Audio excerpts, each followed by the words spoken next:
everyone, I'm here to talk to you about your home learning project for this term. So this term it's all about Brunel's masterpieces. So in school, we're going to be answering the question, why is Isambard Kingdom Brunel important to Bristol? And that's what we're going to be doing this term in history. So we thought we'd make this project all about Brunel's masterpieces that there are lots of in Bristol, as you will be learning. So for the task description, it's to show your understanding of our question, why is Isambard Kingdom Brunel important to Bristol? So in school, we're going to be learning all about Brunel and the things that he designed and created, such as the SS Great Britain, the Clifton Suspension Bridge, and the Great Western Railway. So like last term, this task is really open-ended. You can really choose what you'd like to show us for what you have learned. Okay, so the deadline is going to be Monday, the 27th of March. So just like this term, you will bring them all into school and we'll spend the last week showcasing all of your projects. And it was so lovely this term to have so many projects and so many different things to look at and to find out what you've been doing at home. So we're really excited to do it again. So again, if you're stuck, come and ask us, let us know. We can give you a hand if needs be. So as I say, it's very open-ended, the outcome for this. So you can decide what you'd like to do. So here's some ideas, but as I say, they're not exhaustive. You can come up with your own if you need to. So you could go and visit one of his masterpieces. So the Clifton Suspension Bridge, Temple Meads, they are obviously free to go to. You could take some photos and then you could perhaps write some sentences to show us what you saw and what you maybe learned when you went to see them. So that could be a really fun day out. You could make or build something. You could make a mini SS Great Britain or a suspension bridge. You could create a fact file about them. We're going to be learning lots, as you'll see in a minute, we're going to be learning lots of interesting facts about them as well. You could do a piece of artwork to show us a lovely suspension bridge. If you Google artwork around the suspension bridge, there is absolutely loads. You could do a Temple Meads or an SS Great Britain and do a painting or a drawing. In art this term, we are going to be focusing on our drawing skills, and we will be doing some drawing of Temple Meads and some of the other places as well. So you might bring in some of those skills that you've been learning in art lessons. You might write a diary entry pretending that you live in the 1800s. And you visited one of these places for the first time, and the excitement that there would have been to go on a train for the first time, or to go on the Clifton Suspension Bridge and be able to cross the river, which people couldn't do until the suspension bridge was built.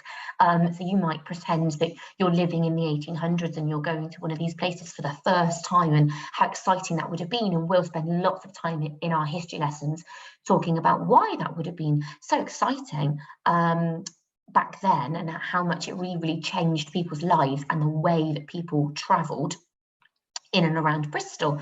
Maybe you could design your own. So you could think about a bridge or a ship perhaps, or a train station, and you could draw your own, you could make your own based off of the ideas that Brunel had. That would be really cool.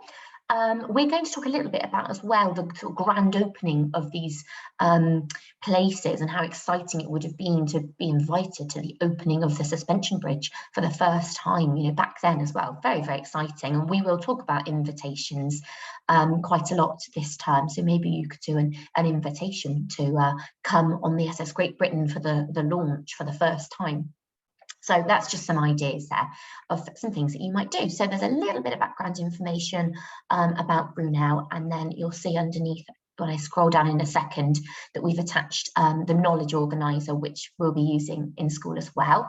So there's some ideas for some books there that again you could go and visit the library, all about inventions, and a little bit about Brunel and about Bristol as well, because obviously all of these things are in Bristol. There's also lots and lots of useful websites that you can have a look at.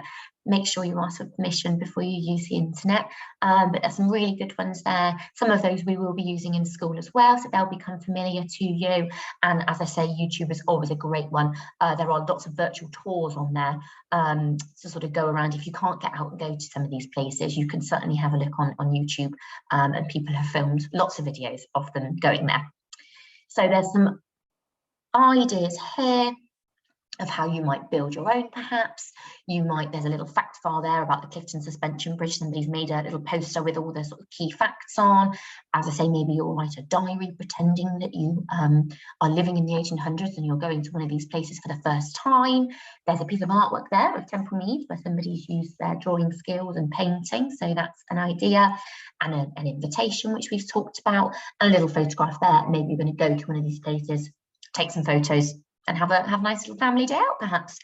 So here's the knowledge organizer. Now, we use knowledge organizers at school for our history and our geography topics, and we keep them on the tables when we're learning so that we can look back and remind ourselves of the key facts, how to spell some of these keywords and all those sorts of things. So you'll be familiar with this knowledge organizer that we will use regularly in our lessons. So this is the same one. So you can see there that this is sort of a history lesson a week. So we won't learn about the SS Great Britain until sort of slightly later in the term, but that doesn't mean that you can't learn about it yourself at home earlier in the term if you'd like to, but just so you know that obviously we will sort of spread the learning out over a few weeks. But that just gives you some sort of background information there on each thing. So yeah, so we're really looking forward to seeing all of your lovely projects. We had a really, really nice week looking at them all this term, so it'd be really, really nice to see them all again. So have fun, and as I say, let us know if you need a hand with anything.